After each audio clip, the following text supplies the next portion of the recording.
तारापुर जिला पिछले कई महीनों से अपराध और पुलिस की मनमानी के लिए सुर्खियों में था।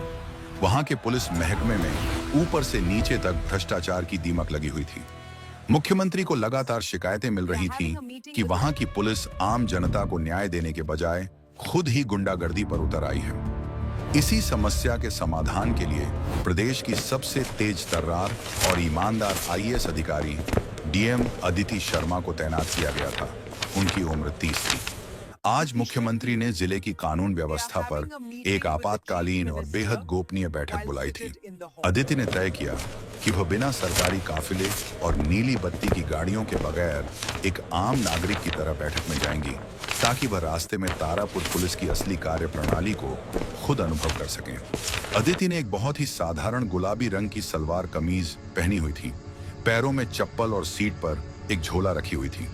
वह अपनी पुरानी ब्लैक निजी कार चलाकर राजधानी की ओर रवाना हुई। दोपहर का समय था। तारापुर का मुख्य चौराहा शक्ति चौक धूल और शोर से भरा था। वहां की चौकी का प्रभारी इंस्पेक्टर विक्रम सिंह अपने 3 सिपाहियों के साथ नाके पर खड़ा था।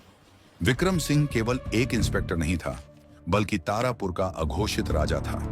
वह लोगों से बेबजाय वसूली करता था और महिलाओं के साथ अभद्रता करने के लिए मैं नहीं कहा दे रही हो। तभी अदिति की कार वहां पहुंची। सड़क पर एक छोटा सा जाम था। विक्रम सिंह की नजर उस कार पर पड़ी जिसमें अदिति कार चला रही थी। अदिति की सादगी में भी एक गरिमा थी, लेकिन विक्रम की गंदी दृष्टि ने उसे केवल एक अकेली असहाय लड़की के रूप में देखा। फिर विक्रम ने सिपाही को इशारा किया। ए, गाड़ी किनारे लगा।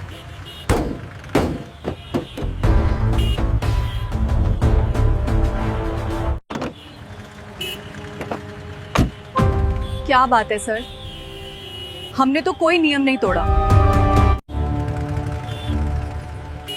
नियम तो तूने नहीं तोड़ा मैडम, लेकिन तूने मेरा दिल तोड़ दिया। इतनी खूबसूरत होकर इस पुरानी गाड़ी में हमारे साथ जीप में बैठ, तुझे तारापुर की सैर कराते हैं। इंस्पेक्टर, आप अपनी सीमाएं लांघ रहे हैं। मैं एक जरूरी काम से जा रही हूँ, रास्ता छोड़िए। काम अब तेरी काम हम तय करेंगे।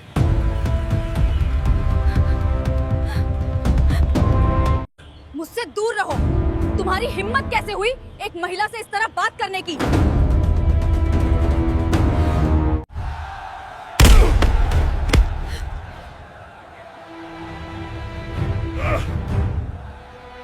बहुत जुबान चलती है तेरी। अब थाने चल, वहां तेरी खूबसूरती और तेरी हेकड़ी दोनों उतारूंगा। Come on, move. Get in the jeep. Let go of me. How dare you touch me? Close the door. अरे, अभी तो असली स्वागत बाकी है। थाना पहुंचते ही सब अकड़ निकल जाएगी।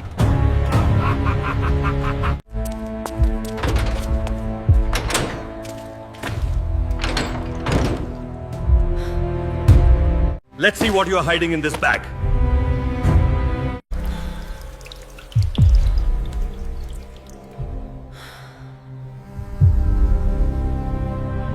विक्रम सिंह, तुम अपनी मौत के परवाने पर खुद दस्तखत कर रहे हो। अभी वक्त है, अपनी गलती सुधार लो। गलती? यहाँ मेरी मर्जी ही कानून है। तेरा झोला तो खाली है, बस कुछ कागजात और एक पुराना फोन। रुक, अभी तेरा फोन चेक करता हूँ, देखता हूँ तूने किसको फोन लगाने की कोशिश की है। अदिति शर्मा जैसी समय की पाबंद अधिकारी अब तक यहाँ क्यों नहीं पहुंची? उसका फोन आउट ऑफ रीच कैसे हो सकता है? तारापुर चौक पर पुलिस ने एक महिला के साथ बदसलूकी की है और उसे जबरन थाने ले जाया गया है। डीजीपी, अभी के अभी अपनी स्पेशल टीम सादे लिबास में तारापुर थाने भेजो। मुझे हर हाल में खबर चाहिए कि वहां कौन सी महिला बंद है।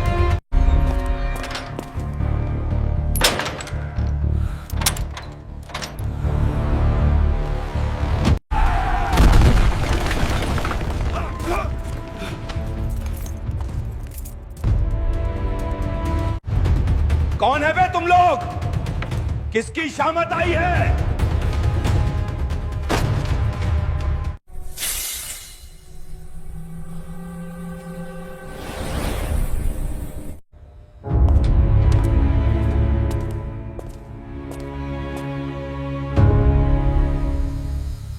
विक्रम सिंह।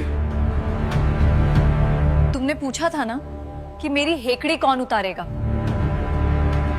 आज ही इस थाने में तुम्हारी वर्दी उतरेगी। विक्रम सिंह और तारापुर की जनता के दिल से वो डर भी उतरेगा जो तुम जैसे भेड़ियों ने सालों से उनके मन में बिठा रखा है।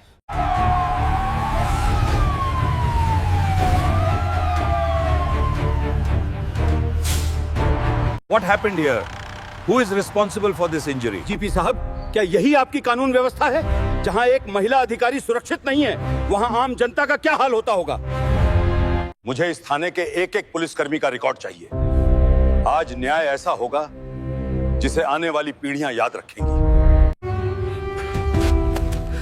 साहब, गलती हो गई।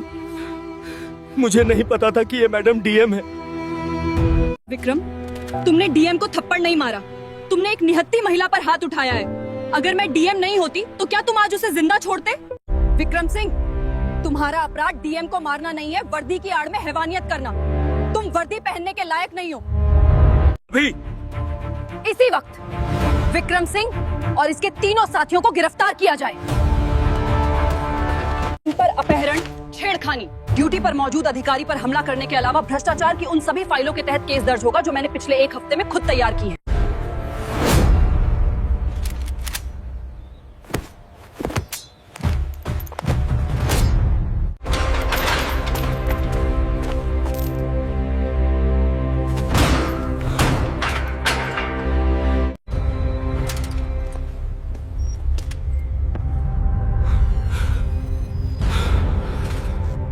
सर, मैंने इस थाने की सच्चाई जानने के लिए ही ये जोखिम उठाया था।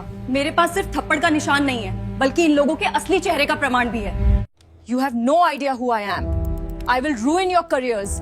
There will be severe consequences for this. Remember that. तू नहीं जानता मैं कौन हूँ। ये स्टेशन, ये हफ्ता वसूली, ये पूरा इलाका मेरा है। तारकपुर में कानून मेरी जेब में है। इस मामले की सुनवाई फास्ट ट्रैक कोर्ट में होगी ताकि अपराधियों को उनके अंजाम तक जितनी जल्दी हो सके पहुंचाया जा सके।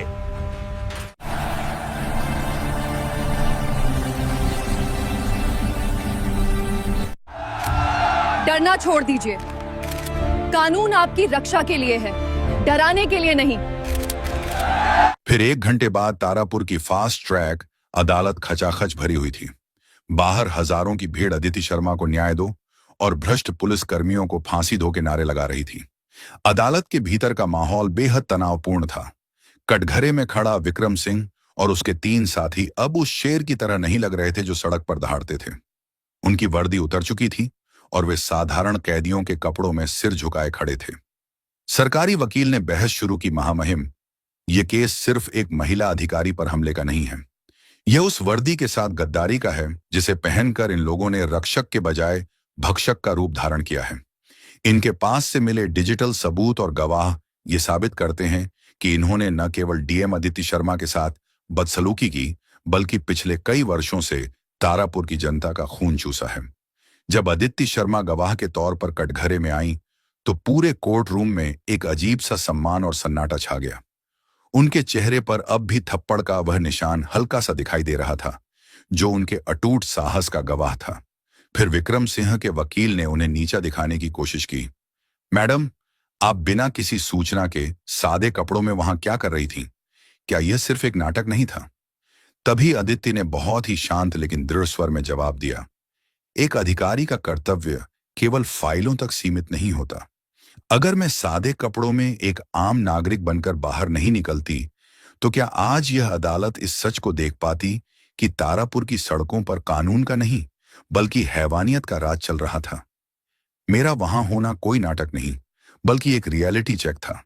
तभी अदिति ने अदालत के सामने एक और सीलबंद लिफाफा पेश किया और कहा, जज साहब, इस जांच के दौरान मुझे एक और भयानक सच का पता चला है। 3 साल पहले तारापुर के एक व्यापारी के लापता होने के पीछे और एक मासूम लड़की की संदिग्ध आत्महत्या के पीछे भी इसी इंस्पेक्टर विक्रम सिंह का हाथ था जिसे इसने अपनी शक्ति के दम पर दबा दिया था। यह सब सुनते ही कोर्ट रूम में शोर मच गया। विक्रम सिंह के चेहरे से हवाइयां उड़ने लगीं। उसे अंदाजा नहीं था कि उसकी एक गलती उसके पूरे काले साम्राज्य को ढा देगी। अदिति द्वारा पेश किए गए सबूतों ने कोर्ट में भूचाल ला दिया था। जैसे ही व्यापारी के परिवार और उस मासूम लड़की के माता पिता ने हिम्मत जुटाकर विक्रम सिंह के खिलाफ गवाही दी। बचाव पक्ष का वकील निरुत्तर हो गया। अदिति ने अपनी अंतिम दलील में कहा, जज साहब, यह थप्पड़ जो मुझे पड़ा वह दरअसल इस लोकतंत्र की गरिमा पर पड़ा था। अगर आज इन दरिंदों को कड़ी से कड़ी सजा नहीं मिली तो भविष्य में कोई भी वर्दीधारी खुद को कानून से ऊपर समझने की जुर्रत करेगा। जज साहब ने सभी गवाहों, सबूतों और स्पाई कैमरे की फुटेज को ध्यान में रखते हुए अपना चश्मा उतारा और भारी आवाज में फैसला पढ़ना शुरू किया। अदालत इस नतीजे पर पहुंची है कि विक्रम सिंह और उसके साथियों ने न केवल अपने पद का दुरुपयोग किया, बल्कि अपहरण, हत्या की साजिश और एक महिला की गरिमा को ठेस पहुंचाने जैसे जघन्य अपराध किए हैं। यह रेयरेस्ट ऑफ रेयर केस की श्रेणी में आता है। जज साहब ने अपने पेन की निब तोड़ते हुए फैसला सुनाया। इन चारों दोषियों को मृत्युदंड, फांसी की सजा सुनाई जाती है। जैसे ही कोर्ट से बाहर फांसी की खबर पहुंची, तारापुर की जनता की आंखों में खुशी के आंसू आ गए। सालों का डर एक पल में खत्म हो गया। विक्रम सिंह और उसके साथी जब पुलिस वैन में ले जा रहे थे तो उनके चेहरों पर वही खौफ था जो कभी वे दूसरों को दिया करते थे। अदिति शर्मा कोर्ट से बाहर निकली।